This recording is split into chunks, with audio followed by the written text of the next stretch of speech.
So we're here in McKinney, Texas at the Volvo dealership.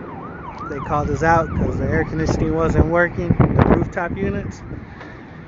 And we get up here, they got quite a few units, and we find the units just like this. And it looks like somebody was up here having a good old time. They cut the coppers, like they stole everything.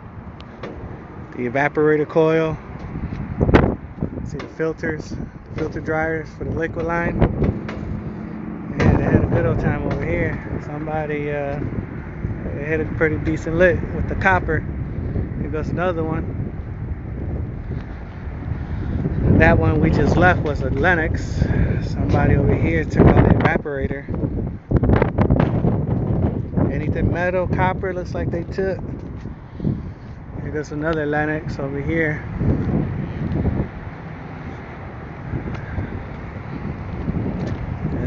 Looks like they must have been in a hurry. They left good sized copper here. Look like they left their gloves. And they cut everything. Wires. Looks like the evaporator. Line set. Filter dryers again. Evaporator coil. Wow.